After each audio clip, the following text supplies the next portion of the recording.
जय हिंद। 2021 में 4 प्रदेश और एक केंद्र शासित प्रदेश के चुनाव होने जा रहे हैं। देश की 116 लोकसभा क्षेत्र इन पांचों प्रांतों में आते हैं। 22% जनसंख्या इन क्षेत्रों में निवास करती है। पश्चिम बंगाल, जहां देश का तीसरा सबसे बड़ा राजनीतिक दृष्टि से बड़ा राज्य है, वहीं तमिलनाडु 39 सीटों के साथ देश का पांचवा बड़ा राज्य है। केरल, असम और केंद्र शासित प्रदेश पुडुचेरी के चुनाव भी 2021 में होने जा रहे हैं। पश्चिम बंगाल के संदर्भ में आज हम चर्चा करेंगे।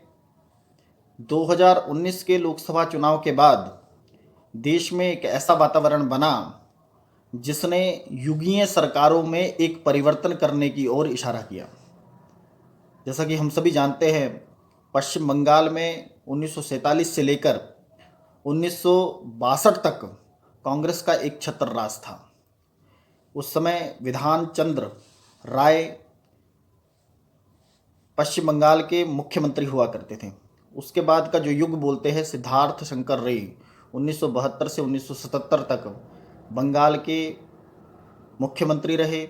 1977 से लेकर 2000 तक, जिन्हें हम कहते थे एक समय सबसे लंबे समय तक मुख्यमंत्री रहे, ज्योति बसु जी, वे पश्चिम बंगाल का नेतृत्व करा। उसके बाद 2000 से 2011 तक बुद्धदेव भट्टाचार्य, नंदीग्राम के आंदोलन के बाद ममता दीदी के नेतृत्व में पश्चिम बंगाल के अंदर तृणमूल कांग्रेस की सरकार स्थापित हुई। लेकिन 2019 के बाद समाज में, बंगाल के लोगों में और देश भर की मीडिया के माध्यम से सब लोगों में एक चर्चा आम हो गई कि पश्चिम बंगाल में 2021 में परिवर्तन होगा। लेकिन यह परिवर्तन सहज भाव से होगा या वास्तविकता में यह एक मीडिया के द्वारा चलाया गया कैंपेन है, या इसकी धरातल पर कुछ सच्चाई है? तो इसका आज हम कुछ मूल्यांकन करेंगे। 2019 के लोकसभा चुनाव में जब हम इसकी तुलना 2014 के लोकसभा चुनाव से करते हैं तो क्या पाते हैं कि भाजपा 2 लोकसभा सीटों से 18 लोकसभा सीटों तक पहुंचती है। विधानसभा में जहां उसे लगभग 122 विधानसभा क्षेत्र ऐसे हैं जिस पर उसे लीड प्राप्त हो रही है। वहीं पश्चिम बंगाल में जो सरकार स्थापित है तृणमूल कांग्रेस, उसकी स्थिति यह है कि वह पहले से ज़्यादा वोट, 3% ज़्यादा वोट पाती है, लेकिन उसे 12 सीटों का नुकसान हो जाता है। तो कुल मिलाकर के यह है कि पश्चिम बंगाल में तृणमूल कांग्रेस अपने वोट बैंक को सहेजे हुए है।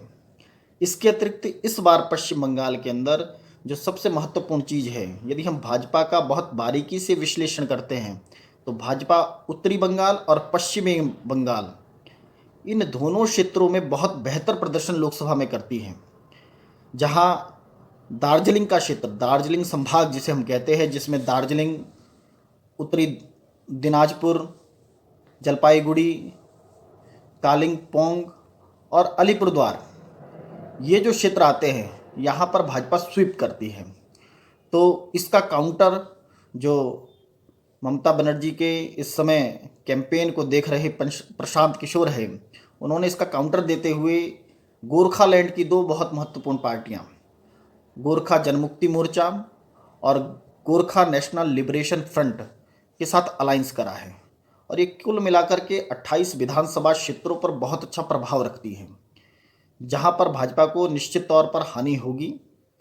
और जो भाजपा मोदी लहर के बाद और अपने पीक के बाद 122 विधानसभा सीटों में जीतने की हैसियत में लोकसभा में पहुंचती है, और ये सभी सीटें लोकसभा की दृष्टि से भाजपा के पास है, उसमें नुकसान की स्थिति में भाजपा को निश्चित तौर पर विधानसभा में नुकसान होने जा रहा है।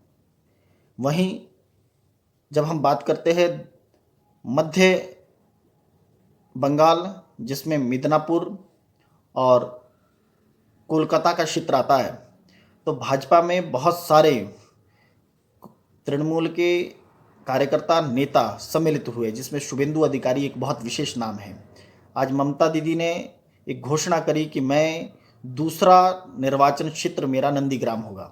ये वही नंदीग्राम है जहां से शुभेंदु अधिकारी और उनका परिवार बहुत लंबे समय से प्रतिनिधित्व करता आ रहा है। तो निश्चित तौर पर तृणमूल कांग्रेस की जो रणनीति है, भाजपा का विस्तार को रोकना और जो उसके क्षेत्र शक्तिशाली है उन्हें किस प्रकार से अलायंस के माध्यम से कमज़ोर करना। तो यह चुनाव निश्चित तौर पे भाजपा के लिए एक कड़ी चुनौती है और इस चुनौती को भाजपा किस प्रकार से पार पाती है, इसकी चर्चा हम आगे के विश्लेषण में करेंगे। धन्यवाद।